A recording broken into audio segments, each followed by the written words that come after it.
If you give me a piece of bread, I'll tell you the secret about your son in the wheelchair. David Thompson was walking hurriedly through the streets of downtown San Diego, the ham and cheese sandwich still warm in his hands. He had left the office early to pick up his son's favorite snack before the physical therapy session. His thoughts revolved around the reports he needed to finish and the meeting scheduled for the next day. That's when he felt the insistent tap on his arm. When he turned around, he was faced with a girl with messy blonde hair and worn-out clothes who couldn't have been more than 10 years old. "If you give me a piece of bread, I'll tell you the secret about your son in the wheelchair," said the girl, pointing her finger directly at him. David stopped walking. His blood ran cold in his veins. How could that child know about Ethan? No one outside the family knew the details of his 8-year-old son's condition. He looked around, trying to understand if it was some kind of prank or if someone was watching. "Who are you? How do you know about my son?" he asked, his voice trembling. The girl didn't answer. She just extended her small, dirty hand toward the sandwich he was holding. "I saw him at the park on Palm Avenue yesterday afternoon. He was doing something you wouldn't imagine he could do," continued the girl, her eyes fixed on the bread. David's heart raced. Ethan had spent Tuesday afternoon at the park with his nanny, Ashley. It was part of the weekly routine recommended by the physical therapist, so the boy could have contact with other children and the outdoors. But what could that girl have seen that he, as a father, didn't know? "That's impossible. You're lying," said David, but his voice came out without conviction. "No, I'm not, mister. I know because I'm there every day. I see everything that happens. And your son, he did something the doctors said he would never be able to do again." David's hands trembled. He broke the sandwich in half and handed one part to the girl, who snatched the piece from his hands and ran off through the narrow streets before he could even react. "Wait! Come back here!" he shouted, but she had already disappeared among the people walking on the sidewalk. David stood still in the middle of the street, holding the remaining half of the sandwich, trying to process what had just happened. His son Ethan had been in a wheelchair for almost 3 years since the car accident that changed the whole family's life. The best doctors in New York had been categorical. The spinal injury was irreversible. Ethan would never walk again. Still stunned, David continued on his way to the physical therapy clinic. He found Ethan in the waiting room, playing with a toy car in his wheelchair, as he always did. The boy smiled when he saw him arrive. "Daddy, did you bring my sandwich?" asked Ethan, his eyes shining with expectation. David handed over what was left of the snack, watching his son's every move. Everything seemed normal. The thin, motionless legs, the relaxed posture in the chair, the total dependence on the nanny Ashley for any movement. "How was the park yesterday?" asked David, trying to sound casual. "Oh, it was cool. Ashley took me to see the ducks in the pond. There was a little girl there who kept looking at me, but she didn't come to talk," replied Ethan, biting into the sandwich. David's stomach churned. A little girl watching. Could it be her? "What girl, son?" "One with yellow hair, kind of messy. She was alone, sitting under a tree. She seemed kind of sad." Throughout the entire physical therapy session, David couldn't concentrate on anything else. He watched every exercise Ethan did, every movement of the legs that remained inert during the stretches.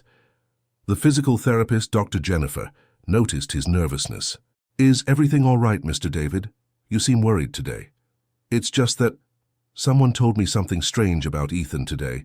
A child on the street said they saw him doing something in the park that, well, that shouldn't be possible."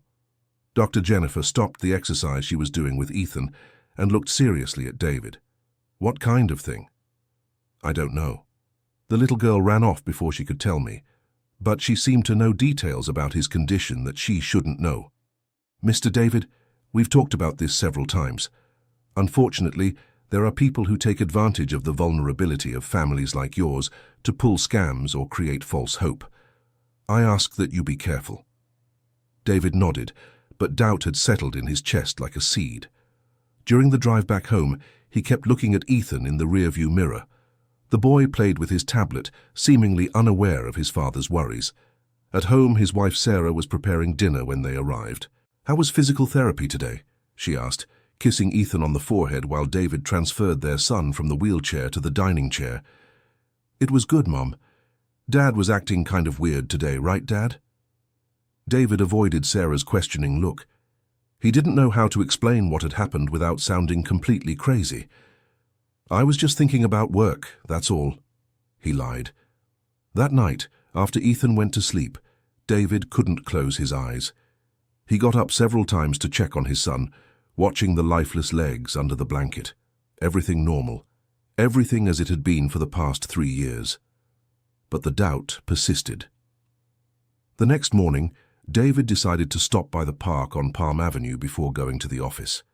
It was early, around 7 in the morning, and there were few visitors.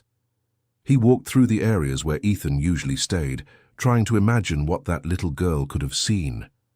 That's when he spotted her. She was sitting in the same spot Ethan had described, under a large tree watching the ducks in the small pond. This time David wouldn't let her get away. He approached slowly, stopping a few meters away. "Hi," he said softly, so as not to scare her. The girl looked up. She recognized him immediately. "You came back," she said without surprise. "What's your name?" "Lily." "Lily, I need you to tell me what you saw my son doing here yesterday." The girl was silent for a few seconds, playing with a twig on the ground. "Your son doesn't know he can do it, does he?" David's heart raced again. "Can do what, Lily?" "Move his legs. When he thinks no one is watching, he moves his feet inside those white shoes." David felt the world spin. This was impossible.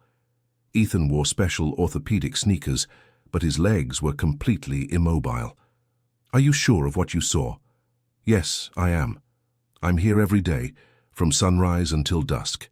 I know everyone who comes here. Your son always comes on Tuesdays and Thursdays with a lady with black hair. Yesterday, when she went to get some water from the fountain, he was alone for about 5 minutes. That's when I saw it." "Saw what exactly?" "He moved his right foot first, really slowly. Then the left one, and then—" The girl hesitated. "Then what, Lily?" "He tried to get up from the chair. David felt his legs go weak. He sat down heavily on the nearest bench." "That's impossible. The doctors said, 'Grown-ups don't know everything, mister. Sometimes kids know things that adults don't.'" Lily stood up and began to walk away. "Wait, why did you tell me this? What do you want in return?" The girl stopped and looked back. "Nothing. I just thought you should know your son seems like a nice boy, and he seems sad about having to hide what he can do." "Hide? Why would he hide?" But Lily was already too far away to hear the question. Dear listener, if you're enjoying the story, please take a moment to like and especially subscribe to the channel. It helps us tremendously as we're just starting out. Now, continuing. David spent the entire day at the office unable to concentrate on anything at all. Lily's words echoed in his mind. Ethan moving his legs, trying to get up, hiding something from the family. Could it be possible that his son had regained some movement and was hiding it from the family? But why? And more importantly, was it true or just the imagination of a lonely child? He decided he needed to find out. That afternoon, when he came home early, he found Ethan in his room playing with his action figures. The boy was lying on the bed, his legs stretched out, motionless as always. "Hi, Dad, no physical therapy today?" "No, son. I decided to come home early so we could spend some time together. How about we go to the park?" Ethan's face lit up. "Really? But Mom said we can only go on Tuesdays and Thursdays." "Today we'll make an exception." David transferred Ethan to the wheelchair and they left the house. During the drive to the park, he watched his son in the rearview mirror, looking for any sign of movement in his legs. Nothing. At the park, David positioned Ethan's wheelchair near the pond and said, "I'm going to get some water over there. You'll be okay right here, okay?" "Sure, Dad." David walked away, but he didn't go to buy water. He hid behind a tree from where he could clearly observe Ethan without being seen. For the first few minutes, nothing happened. Ethan played with his tablet, seemingly unaware of his surroundings. But then, after looking around to make sure he was alone, it happened. David saw it with his own eyes. Ethan's right foot moved inside his sneaker. Just a small movement, almost imperceptible, but definitely a conscious movement. Then, the left foot did the same. David could barely breathe. Ethan looked around again and then, Bracing his hands on the arms of the chair, he strained as if trying to stand up. He didn't manage to get out of the chair, but David could see the tension in his son's legs, the effort he was making. It was true. Everything Lily had said was true. David came out from behind the tree on shaky legs. Ethan saw him approaching and immediately returned to a relaxed position, his legs once again inert. "Did you get the water, Dad?" "Ethan." David knelt before his son's wheelchair. "I need to ask you a very important question, and I want you to be completely honest with me." The boy swallowed hard. "What question?" "Can you move your legs?" Ethan's face turned red. Tears began to well up in his eyes. Son, I'm not angry. I just want to understand." Ethan began to cry. "I'm sorry, Dad. I'm sorry. I didn't want to hide it, but I was scared." David picked up his son, wheelchair and all. "Scared of what, my love?"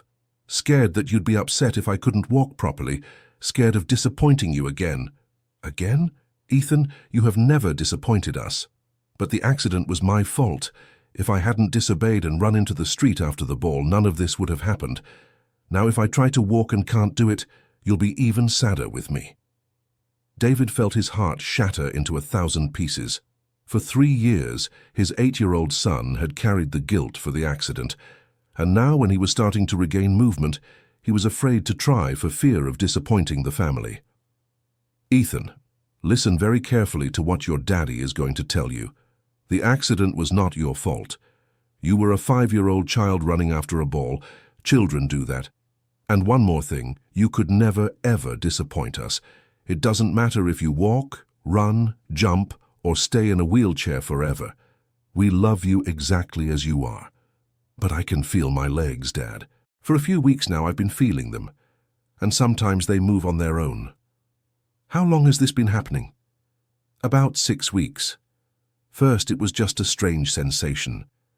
Then I started being able to move my toes. Now I can move my whole feet, and I feel my legs tingling all the time." David hugged his son tightly. 6 weeks. His boy had kept this secret for 6 weeks, suffering alone with fear and guilt. "Let's go home and tell Mom, and first thing tomorrow we'll talk with Dr. Jennifer. Do you think she'll be mad at me?" "I'm sure she'll be very happy instead." On the way home, David noticed Lily sitting on a bench in the square near the park. He stopped the car. "I'm just going to talk to someone real quick, okay?" He approached the girl. "Lily, did you find out I was telling the truth?" "Yes." "How did you know he was hiding it?"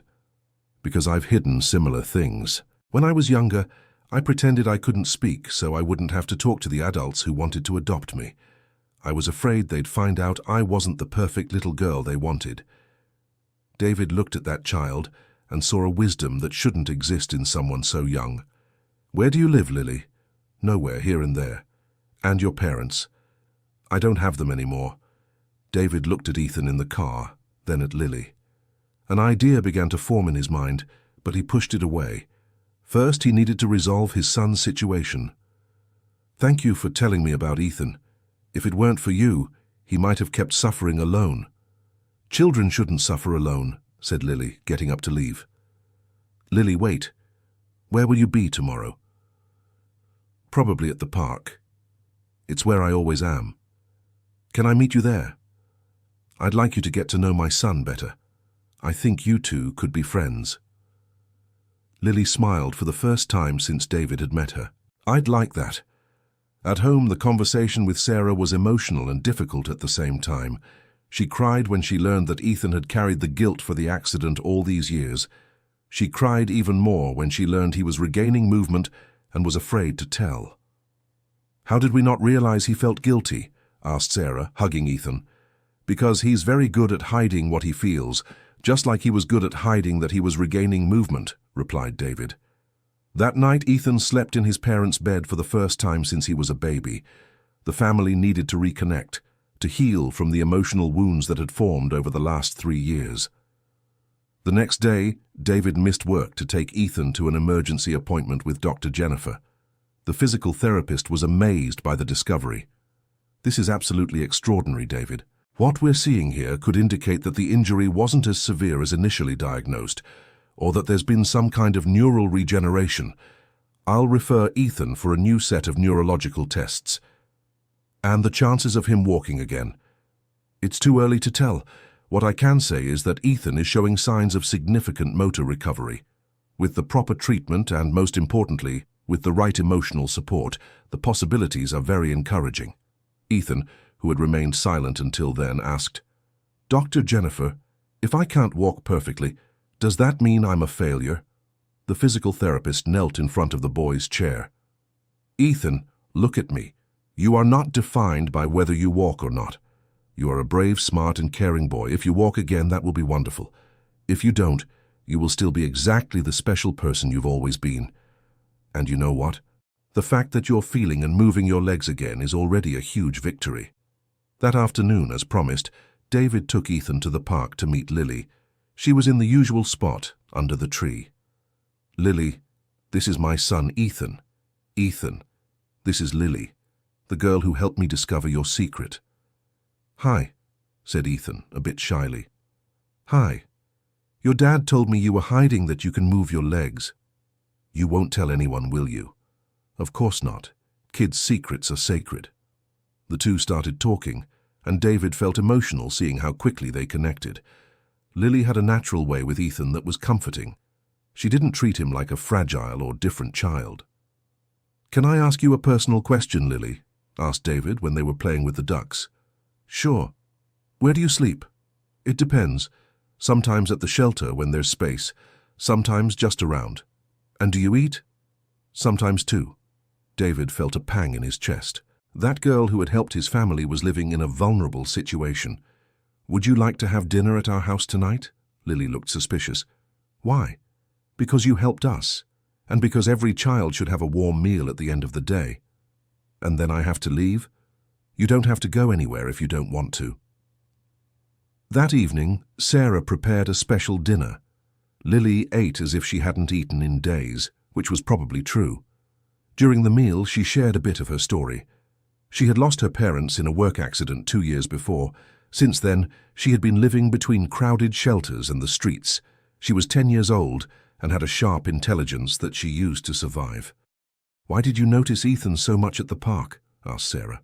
"Because he had the same look as me, like someone who's hiding something important, and like someone who's sad inside even when trying to seem happy on the outside." After dinner, while Ethan was taking a bath, David and Sarah talked in the kitchen. "I'm thinking something crazy," said David. "If it's what I'm imagining, I'm thinking the same crazy thing.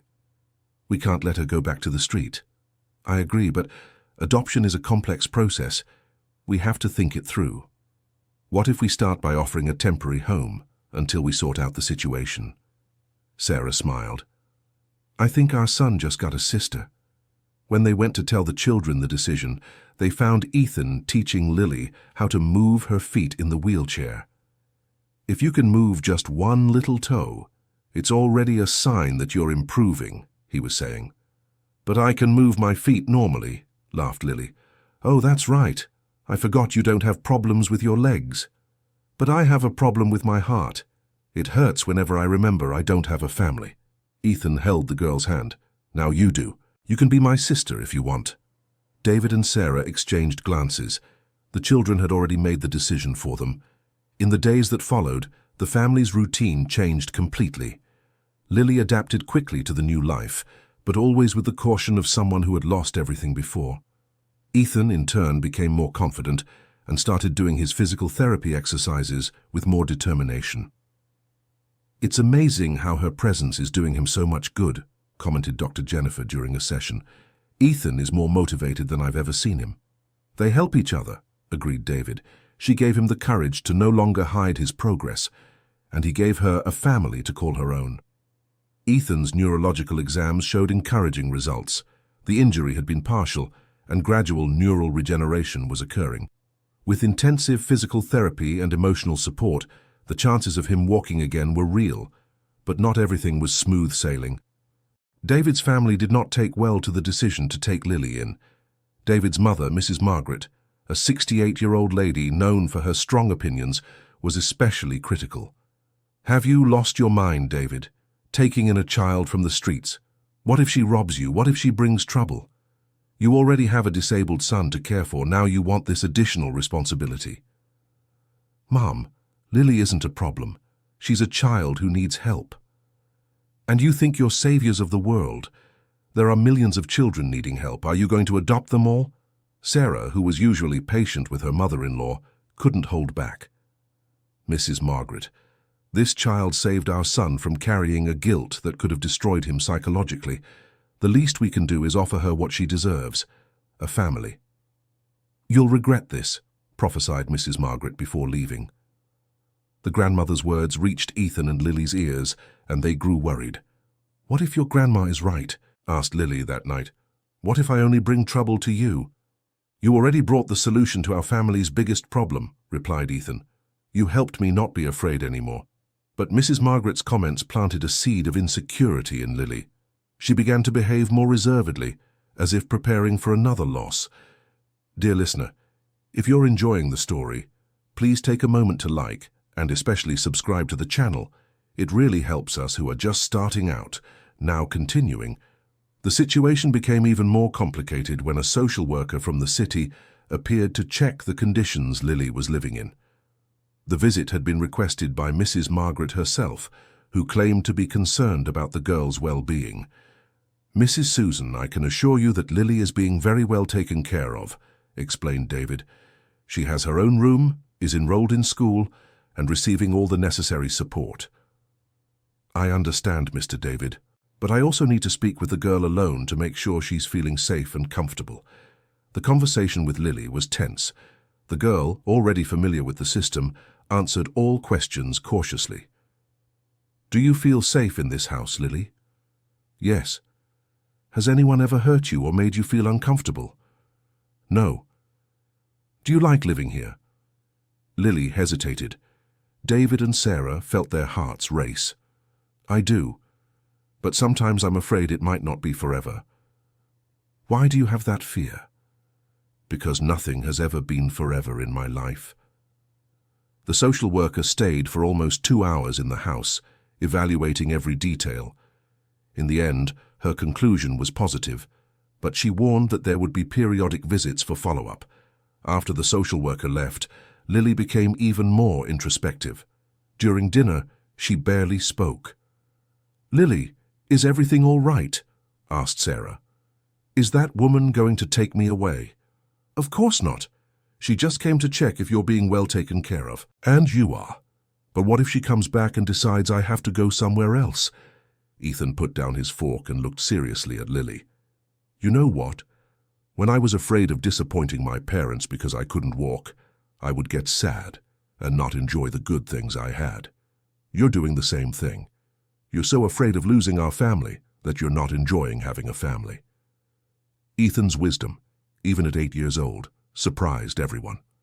Besides, the boy continued, if anyone tries to take you away, I'll get out of this wheelchair and stop them. And you know how I know I'll be able to? Because you taught me not to be afraid. Lily smiled through tears. How did I teach you not to be afraid? You showed my dad that I could move my legs. You were brave and told the truth even without knowing if it would work.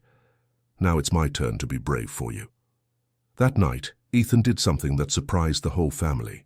He asked everyone to come to his room and, leaning on the bed, managed to stand for almost 10 seconds. Oh my God, Ethan, exclaimed Sarah, moved. I did this for you, Lily, to prove that when we're not afraid, amazing things happen. Ethan's progress began to accelerate. 2 weeks after the first time standing, he managed to take 3 steps supported between David and Sarah. It was little, but it was more than the doctors had said was possible. Lily was always present during Ethan's physical therapy sessions, encouraging and celebrating every small progress. Dr. Jennifer commented that she had never seen such a quick recovery. I believe the emotional factor is key here, she said. Ethan has a very strong motivation to recover, and having Lily as support has been therapeutic for both of them. But not everything was going well. During one of the follow-up visits, the social worker brought news that no one expected. Lily, an aunt of yours has come forward who wants custody of you. The world collapsed for the girl and for the entire Thompson family. An aunt? Asked David. Lily never mentioned any aunt. She's a sister of her mother who lives in Portland. She found out about the situation through a search she did to locate relatives. Legally, she has priority for custody. Lily was in shock.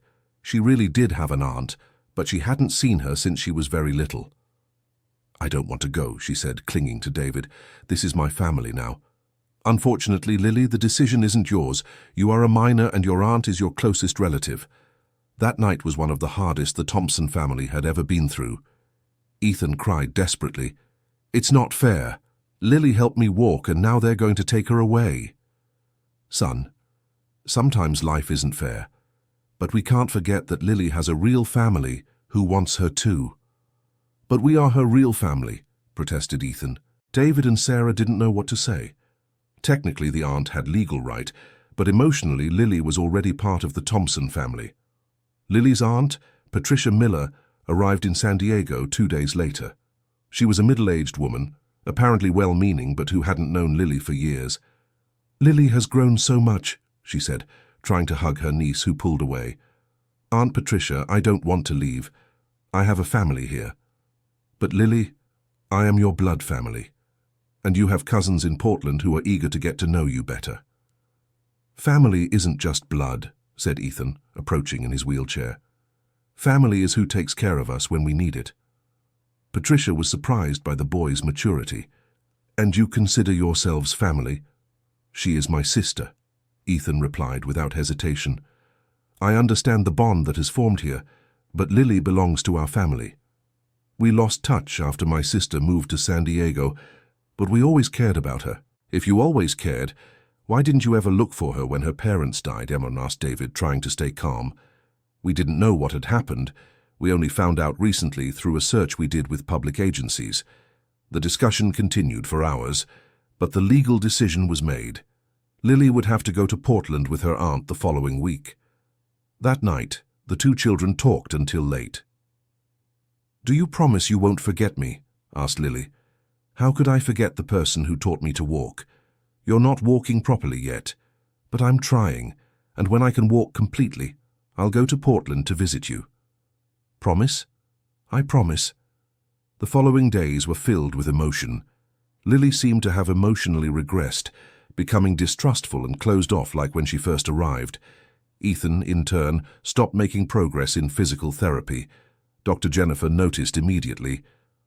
"What's happening, Ethan? You seem discouraged. Why should I learn to walk if I have no one to show my progress to?" The response broke David's heart. Ethan's recovery was directly tied to Lily's presence, and now she was leaving. On Lily's last day in San Diego, David had an idea. "Patricia, may I have an honest conversation with you?" "Of course." Lily has spent months recovering from emotional trauma. She's finally found stability and security. Taking her away now could cause new trauma.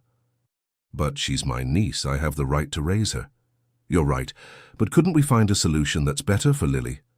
"What are you suggesting?"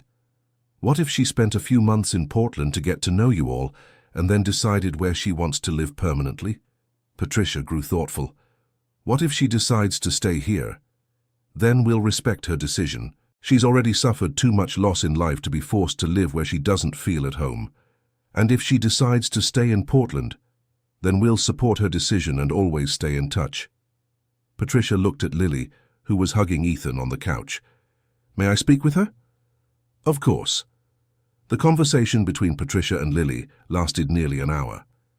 In the end, Lily returned with red eyes, but with a less tense expression.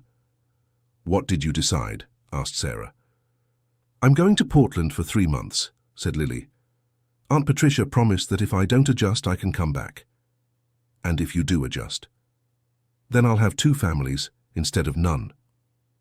The next morning, as Lily was leaving, something unexpected happened.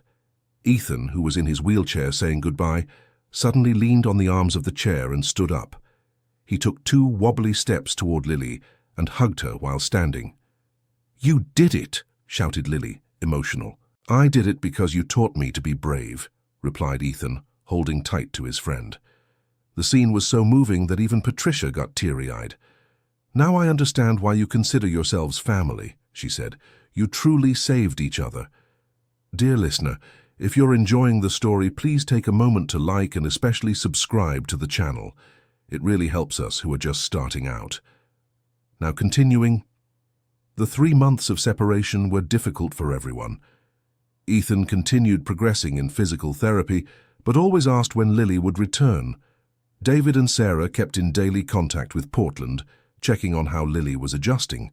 The news was contradictory. Patricia reported that Lily was adjusting well, making friends at her new school and bonding with her cousins. But when they spoke directly with Lily, she seemed reserved and sad. "She's fine. Aunt Patricia is being nice to me," she always said. But her voice didn't sound convincing. A month and a half after Lily's departure, David received an unexpected call. "Mr. David, this is Patricia. I need to talk to you." Did something happen to Lily? Not exactly. But she isn't happy here. She cries secretly every night and pretends everything is fine during the day. It isn't fair to force a child to live where she doesn't want to.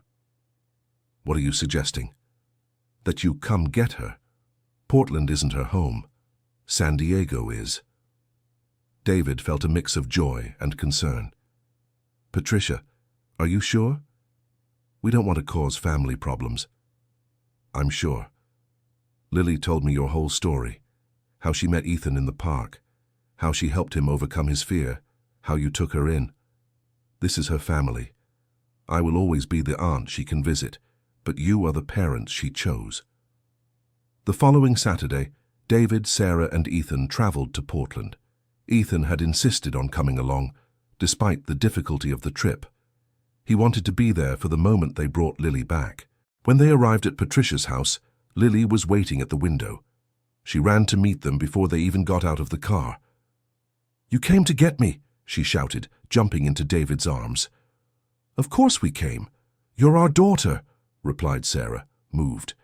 Ethan got out of the wheelchair and, leaning on the car, managed to take 5 steps toward Lily. "You're walking better," she exclaimed. "I was saving energy to come get you," laughed Ethan. During lunch at Patricia's house, the two families talked about the future.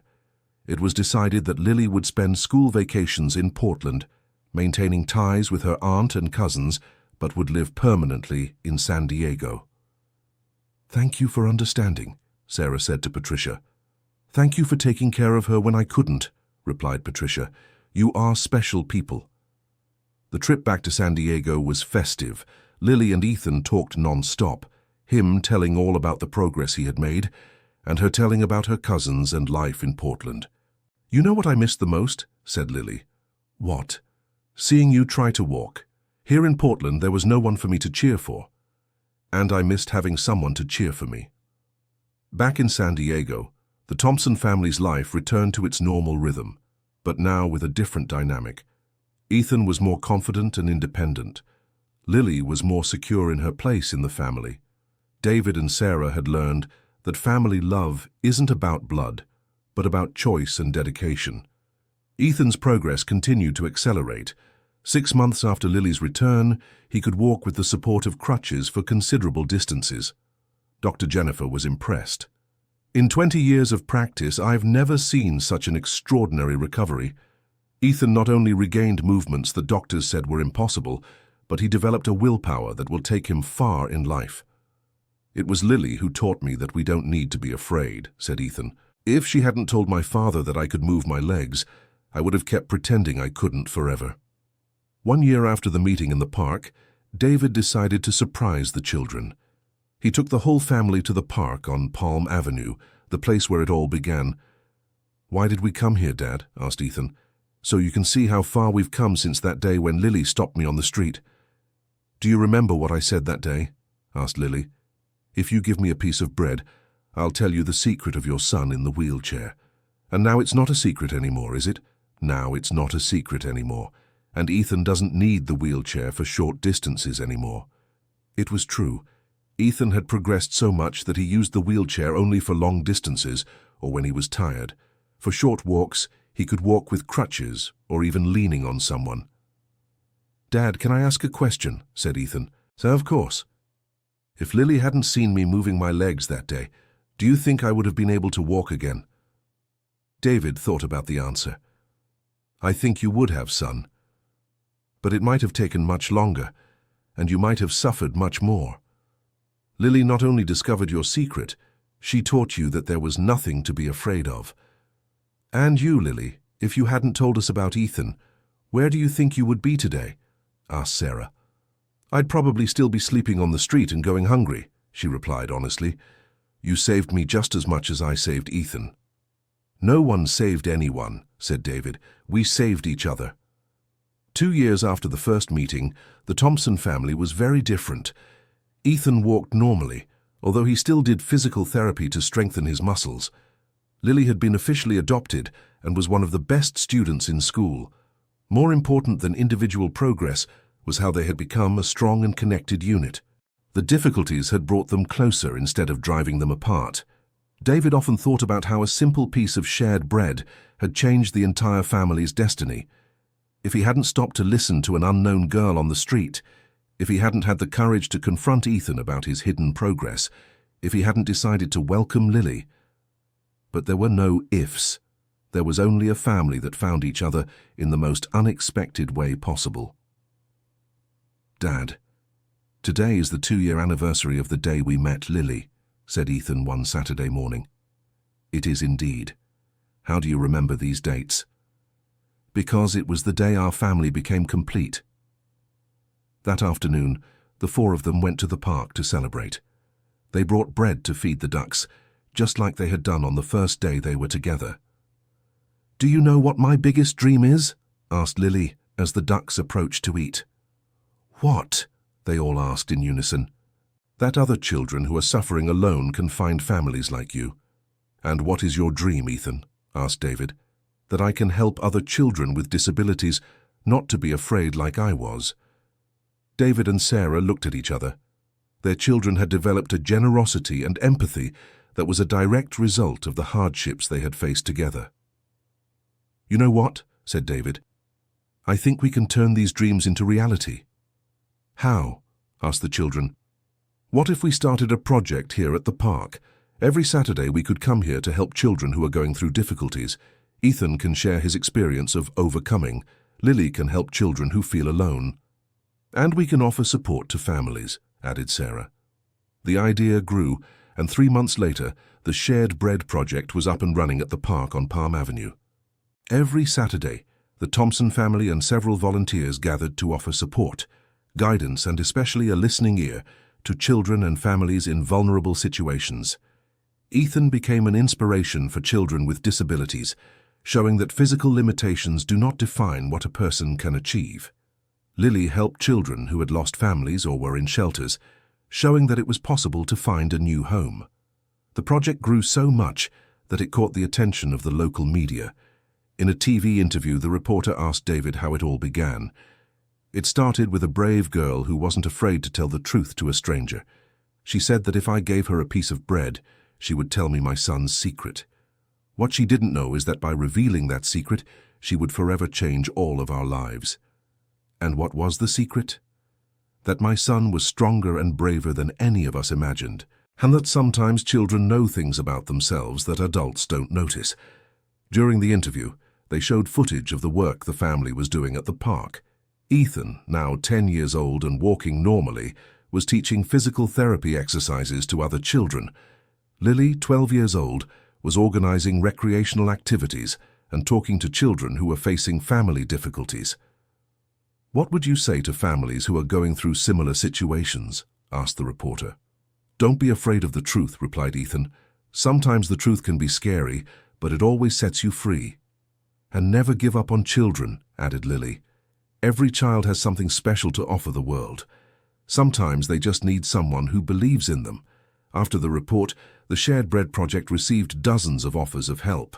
Other parks in the city wanted to replicate the initiative. The city council offered institutional support. But for the Thompson family, the most important thing remained the Saturdays at the park on Palm Avenue, where it all began. On one of those afternoons, a special situation occurred. A woman around 60 years old approached David carrying a bag of bread. Excuse me, are you David Thompson from the Shared Bread project? Yes, that's me. My name is Eleanor. I would like to help with the project if possible. Of course, we always need volunteers. Do you have experience with children?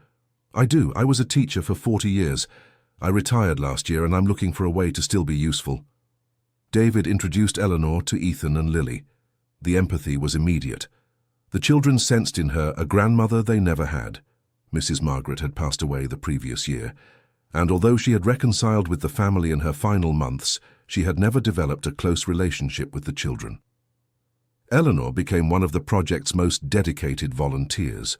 Her experience as an educator brought a new dimension to the work being done. She organized tutoring workshops and educational activities that complemented the emotional support offered by the family.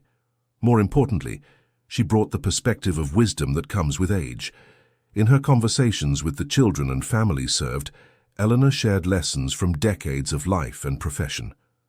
"Mrs. Eleanor," Lily asked one Saturday, "do you think people are born brave, or do they learn to be brave?" "I think courage is like a muscle, dear. Everyone is born with it, but they need to exercise it to make it strong." "And do you know what the best exercise for courage is?" "What?" "Helping other people. When we focus on helping someone, we forget our own fear." Ethan, who was listening to the conversation, agreed. "That's true. When I started helping other children who were afraid of physical therapy, I forgot my own fear of not being able to walk properly." The conversation was interrupted by the arrival of a new family at the project. It was a single mother with 2 young children who had just left a shelter after getting a house through a housing program. "Hello, my name is Melissa. I was told that you help families who are starting over." "We do," replied David. "What kind of support do you need?" "My children are having trouble adjusting to life outside the shelter. They're afraid we'll have to go back, and I don't know how to make them feel safe when I don't feel safe myself." Lily approached the children, who were 5 and 7 years old. "Hi, I'm Lily. Do you want to play with the ducks while your parents talk?" The children looked at their mother, who nodded. Soon they were running through the park with Lily and Ethan. "It's so good to see them smiling," said Melissa. "I haven't seen them like this in a long time." "We know that feeling," replied Sarah. "When we're not sure what's going to happen, it's hard to enjoy the present." "Did you also go through difficulties?" "Every family has their story of challenges," said David. "Ours involved Ethan's recovery from an accident and Lily coming into our lives, but we learned that difficulties can make us stronger if we face them together." Eleanor joined the conversation. "Melissa, may I share something I learned in 40 years of teaching children?" "Of course." "Children are much more resilient than we imagine. They adapt quickly when they sense that the adults around them are confident. If you can convey security to them, even if you don't feel 100% secure yourself, they will feel protected." "But how do I convey security that I don't feel?" "By creating routines, establishing clear rules, showing that you have a plan for the future, even if it's a simple plan." During the following weeks, Melissa's family became regular attendees of the project. The children formed strong bonds with Ethan and Lily, who became like older siblings to them. One afternoon, Melissa brought some news. "I got a job. It's only part-time for now, but it's a start." Everyone celebrated the news, but Melissa was still worried. "The problem is, I'll need to leave the children alone for a few hours each day. They get scared when I'm away." Eleanor had an idea. "What if they stayed with me during those hours? I can help them with homework and give them a snack. I live very close to your house." "Mrs. Eleanor, I can't accept this. You already do so much for the project." "Melissa, one of the most beautiful things I've learned by participating in this project is that helping isn't a burden, it's a pleasure. Your children would do me a world of good. Since I retired, I've missed the sound of children in the house. The offer was accepted and soon a routine was established that benefited everyone. Melissa's children gained a surrogate grandmother, Eleanor gained grandchildren of the heart, and Melissa could work with peace of mind. 6 months later, Melissa got a full-time job with a salary that gave her more stability. The children were completely adapted to their new life and attended the school near their home. "You changed our lives," said Melissa during one of the project's monthly meetings. "Actually, you changed ours too," replied David. "Every family that comes through here teaches us something new." "What did you learn from us?" "That courage isn't about not being afraid. Courage is taking care of your children even when you are scared," answered Sarah. And that sometimes people just need someone to believe in them so they can believe in themselves, added Ethan. The project continued to grow. In its third year of operation, they were already serving more than 100 families per month in 5 different parks across the city. David had to reduce his hours at the office to dedicate more time to the project, but he didn't regret it. "Sometimes I think this project is more important than my job," he said to Sarah. "Not sometimes. Always. Your job pays the bills, but this project saves lives." "Our lives were saved by it too, right?" "Yes. And they continue to be saved every Saturday."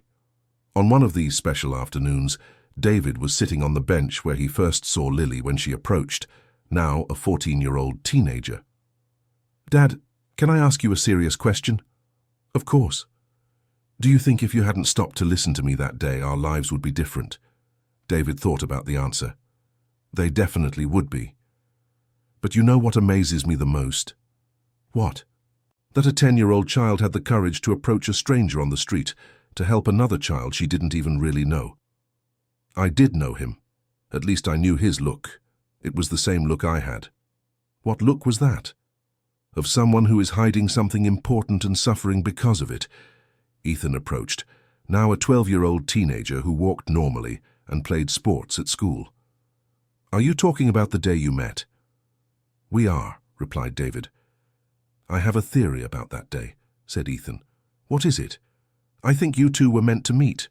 Not because of fate or anything like that, but because two courageous hearts always recognize each other." "What kind of philosophy is that, Ethan?" laughed Lily. "The philosophy of someone who learned that sometimes the most important things in life start with simple gestures, like sharing a piece of bread." The three of them sat in silence for a few minutes, watching the families being served in the park that Saturday. Children ran between the trees, parents talked with volunteers, teenagers helped each other with homework. "Dad," said Lily, "there's something I never told you about that day." "What?" "When I asked for the piece of bread, I hadn't eaten properly in 2 days. But it wasn't hunger that made me speak to you." "What was it then?"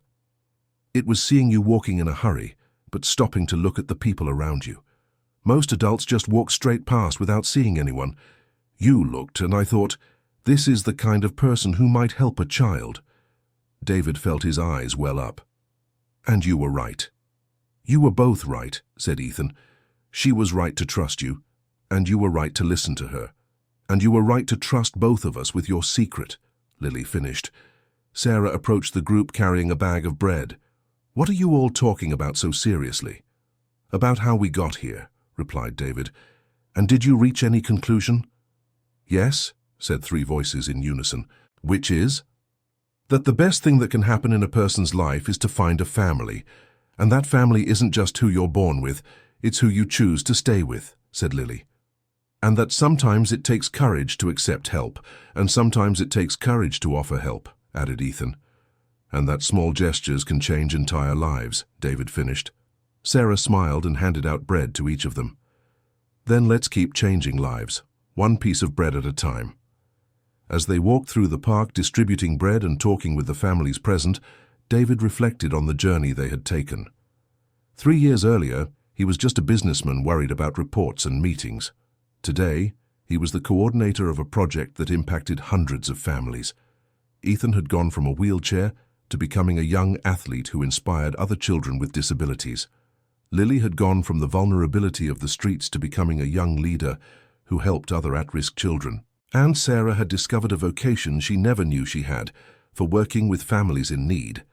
Everyone had been transformed by the experience. Later that night, when the children were already asleep, David and Sarah talked in the kitchen. "Do you regret anything from the last 3 years?" she asked. "On the contrary, I regret not starting sooner." "Starting what?" "Paying attention to the people around me, realizing that everyone has a story, understanding that small gestures can make huge differences." "Do you think Ethan would have recovered the same way if Lily hadn't shown up?" "Physically, maybe. Emotionally, I'm sure he wouldn't have. He needed to understand that he had nothing to hide and nothing to fear, and she was crucial in that process." "And do you think we would have become the family we are today?" David thought about the answer. "I think we were a good family before, but we were a closed family. We took good care of each other, but we didn't look beyond our own door. Lily taught us to open our home and our hearts to the world. And now? Now we're a family that knows making a difference in other people's lives is the best way to give meaning to your own life. Upstairs, Lily was awake, listening to her parents' conversation. She smiled in the dark. She had found much more than a family. She had found a purpose. In the next room, Ethan was also awake, planning the presentation he would give the next day to a group of children starting physical therapy. He had become what he never imagined was possible, an example of overcoming for others. Downstairs, David and Sarah continued talking. "Do you have any idea how many lives have been impacted by the project?" asked Sarah. "Directly, about 300 families. Indirectly, I couldn't possibly calculate. And it all started with a girl asking for a piece of bread." "No. It all started with a little girl having the courage to speak the truth. The bread was just the excuse, not truth, and now we continue. One Saturday at a time, one family at a time, one child at a time. Forever, forever." End of story. Now tell us what you thought of this story and where you're watching from. If you know any family going through similar hardships, share this story with them. Do you believe small gestures can change lives like they did for David, Ethan, and Lily? We'd love to read your opinion in the comments. Don't forget to leave your like and subscribe to the channel so you don't miss other touching stories that might warm your heart.